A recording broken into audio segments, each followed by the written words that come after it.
Some years ago, when I was kind of passing through a challenging time, a friend of mine kind of took me aside and gave me some advice. And this friend said to me, "Look, I know what you're going through is difficult, but I want you to remember a few years ago when you were going through something even more challenging. Remember that. Remember that challenge that you went through, that God was with you, that God strengthened you. Remember how God was with you and blessed you, and allow that to encourage you to move forward with great hope and confidence." We sometimes do this, advise people in this way, or perhaps have received this advice from others. Sometimes, when we're going through a difficult time, people tell us to remember something in the past, and this remembrance of what was in the past impacts our future, or our present actions even. I'll give you a couple examples. So another time, perhaps someone might be going through a difficult time in a relationship with someone, maybe their husband or wife, there might be some tension there, and they might want to remember times in that past where that other person treated them with love, treated them with kindness. The remembrance of this past kindness and love helps the individual then to live in the present in a more forgiving, merciful way to this other person. One final example, that other friend who told me to remember a time when God was with me in the past also likes to tell me when we're eating together, we're eating and he'll say, "Nick, remember you were just complaining that your pants are too tight, so you don't want to eat as much dessert." This really kind of is a principle for all of us, I think, that remembering something in the past helps us to live better in the present. It changes our present life and situation. And really, this idea of remembrance runs through all the readings that we have here for Holy Thursday. This idea of remembering past events to influence our present and our future. In the first reading, we heard how for the Jewish people, the Passover is a remembrance of the Exodus. So as some of you might know, today, or yesterday actually, our Jewish brothers and sisters celebrate the Passover.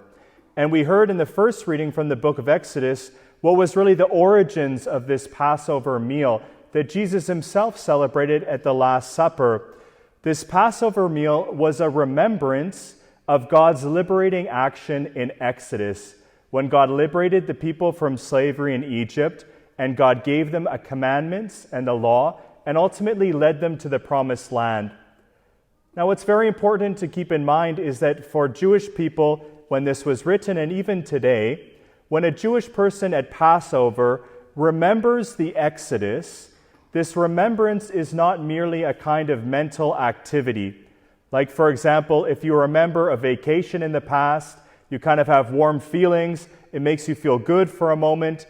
Remembrance in the Jewish understanding is much more deeper, much more real. At the Passover, when the Jewish people remember the Exodus, they believe ultimately that they are present there at the Exodus. Remembrance is a kind of time travel, especially in a liturgical context. When you remember something, you're present to that event that you remember. So at the Passover then, when the Jewish people remember the Exodus, they believe that they are there, that God's liberating action is present here and now in their lives, that they are there with Moses, giving the commandments, giving the law, and they have a choice to make. Will they enter into this covenant or not? So in the first reading then, we hear how when the Jewish people celebrate this Passover, they remember ultimately the Exodus and God's plan of salvation, God's liberating salvation from slavery in Egypt. In the second reading from Paul's letter to the Corinthians, we hear how the Lord's Supper, the celebration of the Eucharist, is a remembrance of the Last Supper and ultimately the Passion of Jesus. Paul writes this letter to the Corinthians, who is a community that's really going through difficulties, going through struggles. And right prior to Paul recounting the events at the Last Supper, we hear how there are divisions in the community. And in Corinth at this time, there are divisions between rich and between poor. And in the communities at Corinth, it seemed that they would celebrate the Eucharist in the house of a rich person. And it seems that this rich individual was having a meal before the celebration of the Lord's Supper or the Eucharist. And this rich person was inviting his friends. and they were eating, and they were drinking, and they were getting drunk, and the poor people in the community, who were actually the majority of the community, weren't invited, and they were made to feel ashamed. And because of this, Paul needs to remind them of what Jesus did at the Last Supper. And ultimately, Paul says that the Lord's Supper, the Eucharist that they celebrate, the Mass that we celebrate, is a remembrance of the passion of Jesus. Jesus, at the Last Supper, takes bread, breaks it, takes wine, gives it to his disciples, and says, "This is my body, which will be broken for you. This is my blood that will be spilled for you. Do this in remembrance of me." We say this each and every Mass, and ultimately this remembrance that Jesus says should be understood in that Jewish way of thinking, that when we remember the Last Supper, we're ultimately going back to the Last Supper. We're going back to the Passion. We are, as it is, time traveling back to Calvary. There's a hymn that we often sing on Good Friday. Were you there when you crucified my Lord? And ultimately at every Mass, we can answer, yes, I am there. When we remember at the Eucharist, the Lord's Supper, when we remember the passion, death of Jesus, ultimately we're transported back to that time. And Jesus is present in our midst. Jesus truly becomes present in the Eucharist, in the bread, and in the wine. And ultimately, just like for the Jewish people, how remembering the Passover changes their life, so too the Eucharist is meant to transform our very being, our very existence. So remember, going back to that community in Corinth, they have these problems, these kind of tensions between rich and poor. And Paul, the reason why he tells them about the Last Supper is ultimately to correct their behavior. So the people in Corinth are being extremely selfish. The rich in particular are being selfish.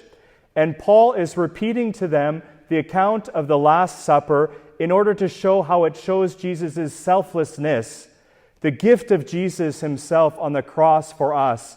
And Paul wants to tell the Corinthian community that their celebration of the Lord's Supper, their celebration of the Eucharist, is marked by selfishness that goes contrary to what the Eucharist is all about, which is about Jesus' selfless love and service for us. And this idea of what Christ does, how he transforms us in the Eucharist, is hit home in an even stronger way in the gospel that we heard today from John's gospel.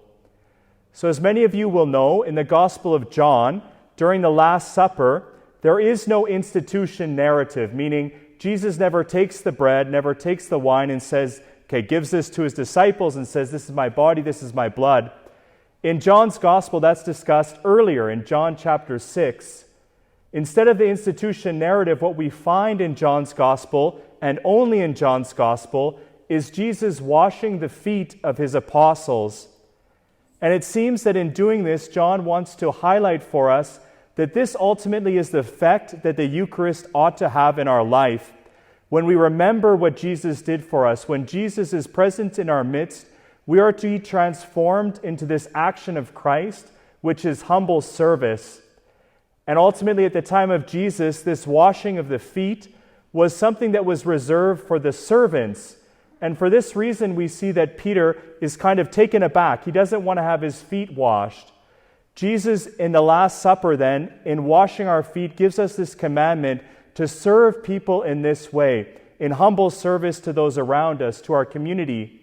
And even more than this, in washing the feet of his disciples, Jesus is trying to eliminate distinctions of hierarchy, this idea that some people might be better than others, that a master is greater than a slave.